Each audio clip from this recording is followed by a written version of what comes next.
ਗੁਰੂ ਨਾਨਕ ਦੇਵ ਜੀ। ਸਾਡਾ ਭਾਰਤ ਪੀਰਾਂ ਪੇਰੀਵਰਾਂ, ਸਾਧੂ ਸੰਤਾਂ, ਰਿਸ਼ੀ ਮੁਨੀਆਂ ਤੇ ਅਵਤਾਰਾਂ ਦੀ ਧਰਤੀ ਹੈ। ਗੁਰੂ ਨਾਨਕ ਦੇਵ ਜੀ ਸਿੱਖ ਧਰਮ ਦੇ ਬਾਨੀ ਅਤੇ ਸਿੱਖਾਂ ਦੇ ਪਹਿਲੇ ਗੁਰੂ ਹਨ। ਆਪ ਜੀ ਦਾ ਜਨਮ ਅਜਿਹੇ ਭਿਆਨਕ ਸਮੇਂ ਵਿੱਚ ਹੋਇਆ ਜਦੋਂ ਮਨੁੱਖ ਵਿੱਚੋਂ ਮਨੁੱਖਤਾ ਖਤਮ ਹੋ ਗਈ ਸੀ। ਉਸ ਵੇਲੇ ਸੱਚ ਅਤੇ ਧਰਮ ਕੰਬਲਾ ਕੇ ਉੱਡ ਗਏ ਸਨ। ਚਾਰੋਂ ਪਾਸੇ ਕੂੜ-ਕੂਸ ਤੇ ਅਗਿਆਨਤਾ ਦਾ ਕਾਲਾ ਸਿਆਹ ਹਨੇਰਾ ਪਸਰਿਆ ਹੋਇਆ ਸੀ। ਅਜਿਹੇ ਸਮੇਂ ਵਿੱਚ ਗੁਰੂ ਨਾਨਕ ਦੇਵ ਜੀ ਨੇ ਸਾਰੀ ਦੁਨੀਆ ਨੂੰ ਨਵਾਂ ਰਾਹ ਵਿਖਾਇਆ, ਜਿਸ ਨਾਲ ਦੁਨੀਆ ਦੀ ਸਹੀ ਮੁਕਤੀ ਹੋ ਸਕਦੀ ਸੀ। ਇਸ ਲਈ ਗੁਰੂ ਨਾਨਕ ਦੇਵ ਜੀ ਦੇ ਅਵਤਾਰ ਨੂੰ ਅਤਿਅੰਤ ਧੁੰਦ ਵਿੱਚ ਜਗ ਚਾਨਣ ਹੋਣ ਨਾਲ ਹੀ ਤੁਲਨਾ ਦਿੱਤੀ ਗਈ। ਸਤੀ ਗੁਰੂ ਨਾਨਕ ਪ੍ਰਗਟਿਆ, ਮਿੱਟੀ ਧੁੰਦ ਜਗ ਚਾਨਣ ਹੋਇਆ, ਜਿਉਂ ਕਰ ਸੂਰਜ ਨਿਕਲਿਆ ਤਾਰੇ ਛਿਪਿਆ ਅੰਧੇਰਾ ਪਲੋਆ। ਜਨਮ ਅਤੇ ਵਿੱਦਿਆ ਪ੍ਰਾਪਤੀ। ਗੁਰੂ ਨਾਨਕ ਦੇਵ ਜੀ ਦਾ ਜਨਮ 15 ਅਪ੍ਰੈਲ 1469 ਈਸਵੀ ਨੂੰ ਰਾਈ ਭੋਜ ਦੀ ਤਲਵੰਡੀ, ਪਾਕਿਸਤਾਨ ਨਨਕਾਣਾ ਸਾਹਿਬ ਵਿਖੇ ਮਹਿਤਾ ਕਾਲੂ ਦੇ ਘਰ ਅਤੇ ਮਾਤਾ ਤ੍ਰਿਪਤੀ ਦੇ ਪਵਿੱਤਰ ਕੁੱਖੋਂ ਹੋਇਆ। ਆਪ ਜੀ ਦੀ ਇੱਕ ਭੈਣ ਸੀ ਜਿਸ ਦਾ ਨਾਂ ਨਾਨਕੀ ਸੀ। ਕਿਹਾ ਜਾਂਦਾ ਹੈ ਕਿ ਆਪ ਜੀ ਦਾ ਨਾਂ ਨਾਨਕ ਇਸ ਕਾਰਨ ਪਿਆ ਕਿ ਆਪ ਆਪਣੇ ਨਾਨਕੇ ਘਰ ਵਿੱਚ ਪੈਦਾ ਹੋਏ ਸੀ। ਆਪ ਜੀ ਦਾ ਜਨਮ ਕੱਤੇ ਦੀ ਪੂਰਨਮਾਸੀ ਨੂੰ ਮਨਾਇਆ ਜਾਂਦਾ ਹੈ। 5 ਸਾਲ ਦੀ ਉਮਰ ਵਿੱਚ ਆਪ ਨੂੰ ਧੰਦੇ ਕੋਲ ਪੜ੍ਹਨ ਲਈ ਭੇਜਿਆ ਗਿਆ ਤਾਂ ਆਪ ਨੇ ਆਪਣੇ ਗਿਆਨ ਅਤੇ ਸੂਝ-ਬੂਝ ਨਾਲ ਉਸ ਨੂੰ ਹੈਰਾਨ ਕਰ ਦਿੱਤਾ। ਰਸਮਾਂ ਦਾ ਤਿਆਗ। ਕੁਝ ਹੋਰ ਵੱਡੇ ਹੋਣ ਤੇ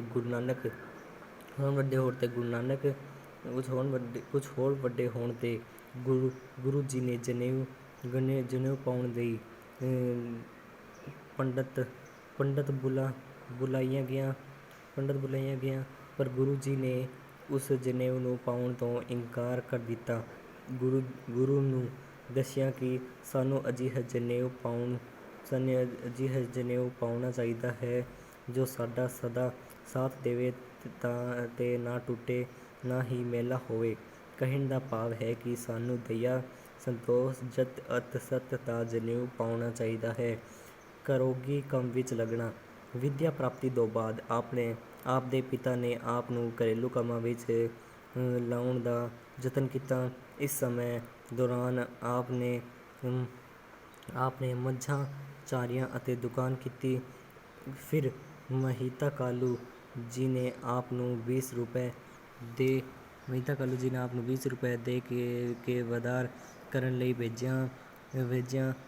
ਰਾਹ ਵਿੱਚ ਗੁਰੂ ਜੀ ਨੂੰ ਕੁਝ ਸਾਧੂ ਮਿਲੇ। ਇਹਨਾਂ ਪੈਸਿਆਂ ਨਾਲ ਉਹਨਾਂ ਨੂੰ ਭੋਜਨ ਕਰਾ ਦਿੱਤਾ। ਪਿਤਾ ਜੀ ਨੇ ਪੁੱਛਣ ਤੇ ਆਪ ਜੀ ਨੇ ਇਸ ਨੂੰ ਸੱਚਾ ਸੌਦਾ ਕਹਿ ਕੇ ਪੁਕਾਰਿਆ। ਸੁਲਤਾਨਪੁਰ ਵਿੱਚ ਨੌਕਰੀ। ਆਪ ਜੀ ਦੇ ਪਿਤਾ ਨੇ ਦੁਖੀ ਹੋ ਕੇ ਆਖਿਰ ਆਪ ਨੂੰ ਆਪਣੀ ਭੈਣ ਨਾਨਕੀ ਦੇ ਘਰ ਭੇਜ ਦਿੱਤਾ। ਇੱਥੇ ਆਪ ਨੇ ਨਵਾਬ ਦੌਲਤ ਖਾਨ ਲੋਧੀ ਦੇ ਮੋਦੀਖਾਨੇ ਵਿੱਚ ਨੌਕਰੀ ਮਿਲ ਗਈ।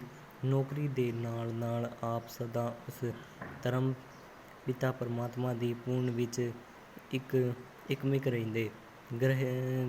ਗ੍ਰਹਿਸਥ ਜੀਵਨ ਵਿੱਚ ਪ੍ਰਵੇਸ਼। ਆਪ ਜੀ ਦਾ ਵਿਆਹ ਮੂਲਚੰਦ ਜੀ ਦੀ ਸਪੁੱਤਰੀ ਸੁਲੱਖਣੀ ਜੀ ਨਾਲ ਹੋਇਆ।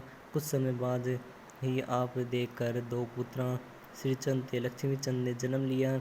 ਇੰਨਾ ਸਮਾਂ ਗ੍ਰਹਿਸਥ ਵਿੱਚ ਰਹਿ ਕੇ ਆਪ ਜੀ ਦਾ ਮਨ ਦੁਨੀਆਦਾਰੀ ਵੱਲੋਂ ਨਿਰਲੋਪ ਹੀ ਗਿਆ। ਗਿਆਨ ਪ੍ਰਾਪਤੀ। ਸੁਲਤਾਨਪੁਰ ਨੌਕਰੀ ਕਰਦੇ ਸਮੇਂ ਹੀ ਆਪ ਇੱਕ ਦਿਨ ਵੇਈਂ ਨਦੀ ਵਿੱਚ ਇਸ਼ਨਾਨ ਕਰਨ ਗਏ ਤੇ 3 ਦਿਨ ਅਲੋਪ ਰਹੇ। ਇਸ ਅਲੋਪਤਾ ਤੋਂ ਬਾਅਦ ਵਾਪਸ ਆ ਕੇ ਆਪ ਨੇ ਨਾ ਕੋਈ ਹਿੰਦੂ ਨਾ ਕੋਈ ਮੁਸਲਮਾਨ ਦਾ ਨਾਅਰਾ ਦਿੱਤਾ। ਇਸ ਨੂੰ ਅਸਲ ਰੂਪ ਦੇਣ ਲਈ ਆਪ ਨੇ 4 ਦਿਸ਼ਾਵਾਂ ਦੀ ਯਾਤਰਾ ਕੀਤੀ। ਇਹ ਯਾਤਰਾਵਾਂ ਨੂੰ 4 ਉਦਾਸੀਆਂ ਦਾ ਨਾਮ ਦਿੱਤਾ ਜਾਂਦਾ ਹੈ। ਉਪਦੇਸ਼। ਗੁਰੂ ਜੀ ਨੇ 4 ਦਿਸ਼ਾਵਾਂ ਪੂਰਬ, ਪੱਛਮ, ਉੱਤਰ, ਦੱਖਣ ਵਿੱਚ 4 ਮਹੱਤਵਪੂਰਨ ਉਦਾਸੀਆਂ ਕੀਤੀਆਂ। ਇਹਨਾਂ ਵਿੱਚ ਗੁਰੂ ਜੀ ਨੇ ਲੋਕਾਂ ਨੂੰ ਧਰਮ ਦਾ ਅਸਲੀ ਮਤਲਬ ਸਮਝਾਉਣ ਦਾ ਯਤਨ ਕੀਤਾ। ਗੁਰੂ ਜੀ ਦਾ ਲੋਕਾਂ ਨੂੰ ਸਮਝਾਉਣ ਦਾ ਢੰਗ ਵੀ ਨਿਗਲਾ ਸੀ। ਹਰਿਦੁਆਰ ਜਾ ਕੇ ਗੰਗਾ ਦੇ ਪਾਣੀ ਨੂੰ ਪੁਰਖ ਦੀ ਬਜਾਏ ਪੱਛਮ ਵੱਲ ਸੁੱਟ ਕੇ ਪੁਜਾਰੀਆਂ ਦੀ ਪੋਪ ਲੀਲਾ ਦਾ ਢਾਂਡਾ ਫੇੜਿਆ। ਮੱਕੇ ਮਦੀਨੇ ਮਸਜਿਦ ਵੱਲ ਪੈਰ ਕਰਕੇ ਮੌਲਾਣਿਆਂ ਦੇ ਧਰਮ ਦੇ ਨਾਂ 'ਤੇ ਚੱਲ ਰਹੇ ਪਖੰਡ ਅਤੇ ਲੁੱਟ ਦੇ ਵਖੀਏ ਉਧੇੜ ਸੁੱਟੇ। ਮਹਾਨ ਕਵੀ ਗੁਰੂ ਨਾਨਕ ਦੇਵ ਜੀ ਜਿੱਥੇ ਇੱਕ ਮਹਾਨ ਧਾਰਮਿਕ ਆਗੂ ਸਨ, ਉਸ ਦੇ ਨਾਲ ਨਾਲ ਉਹ ਪੰਜਾਬੀ ਦੇ ਇੱਕ ਮਹਾਨ ਕਵੀ ਵੀ ਸਨ। ਆਪ ਨੇ 19 ਗੰਗਾ ਵਿੱਚ ਬਾਣੀ ਰਚੀ, ਜਿਹੜੀ ਸ੍ਰੀ ਗੁਰੂ ਗ੍ਰੰਥ ਸਾਹਿਬ ਵਿੱਚ ਦਰਜ ਹੈ।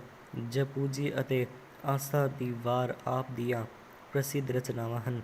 ਸਮਾਜ ਗੁਰੂ ਜੀ ਦੀ ਮਹਾਨ ਕਵੀ ਹੋਣ ਦੇ ਨਾਲ ਨਾਲ ਇੱਕ ਚੰਗੇ ਸਮਾਜ ਸੁਧਾਰਕ ਵੀ ਸਨ। ਉਹ ਬਹੁਤ ਹੀ ਸੂਝ-ਬੂਝ ਵਾਲੇ ਵਿਅਕਤੀ ਸਨ। ਸਮਾਜਿਕ ਬੁਰਾਈਆਂ ਗੁਰੂ ਜੀ ਦੀ ਮਹਾਨ ਨਜ਼ਰ ਤੋਂ ਪਰੇ ਨਹੀਂ ਸਨ ਰਹਿ ਸਕੀਆਂ।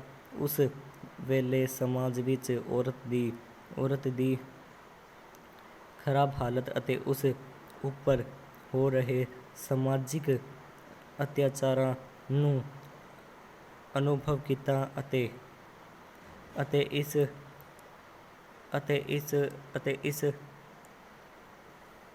ਇਸ ਦਾ ਜੰਮ ਕੇ ਵਿਰੋਧ ਕੀਤਾ। ਇਸ ਤੋਂ ਇਲਾਵਾ ਗੁਰੂ ਜੀ ਨੇ ਹੋਰ ਸਮਾਜਿਕ ਬੁਰਾਈਆਂ ਜਿਵੇਂ ਛੂਤ-ਛਾਤ, ਸੂਤਕ ਮੁਕਤੀ,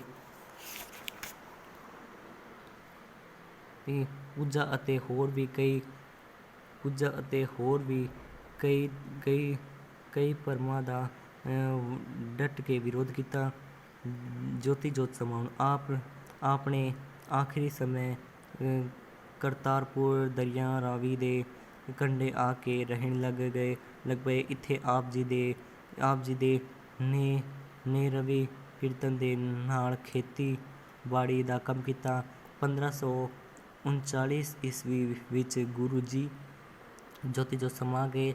ਜੋਤੀ ਜੋਤ ਸਮਾਉਣ ਤੋਂ ਪਹਿਲਾਂ ਆਪ ਜੀ ਨੇ ਭਾਈ ਲਹਿਣਾ ਜੀ ਨੂੰ ਆਪਣੀ ਗੱਦੀ ਬਖਸ਼ ਦਿੱਤੀ, ਜੋ ਕਿ ਬਾਅਦ ਵਿੱਚ ਗੁਰੂ ਅੰਗਦ ਦੇਵ ਜੀ ਦੇ ਨਾਂ ਨਾਲ ਪ੍ਰਸਿੱਧ ਹੋਏ। ਸਾਰਾਂਸ਼ ਗੁਰੂ ਨਾਨਕ ਦੇਵ ਜੀ ਇੱਕ ਮਹਾਨ ਕਵੀ, ਸਮਾਜ ਸੁਧਾਰਕ, ਨਿਡਰ ਦੇਸ਼ ਭਗਤ ਸਨ। ਉਹਨਾਂ ਦੇ ਅੰਧਕਾਰ ਵਿੱਚ ਡੁੱਬੀ ਦੁਨੀਆ ਨੂੰ ਸੱਚਾਈ ਅਤੇ ਭਗਤੀ ਦਾ ਸੱਜਾ ਮਾਰਗ ਦਿਖਾਉਣ ਦਾ ਯਤਨ ਕੀਤਾ। ਉਹਨਾਂ ਨੇ ਸਰਬ ਦਾ ਭਲਾ ਚਾਹੁਣ ਵਾਲਾ ਮਾਂਝੀਵਾਲਤਾ ਦਾ ਹਾਰ ਦੱਸਿਆ।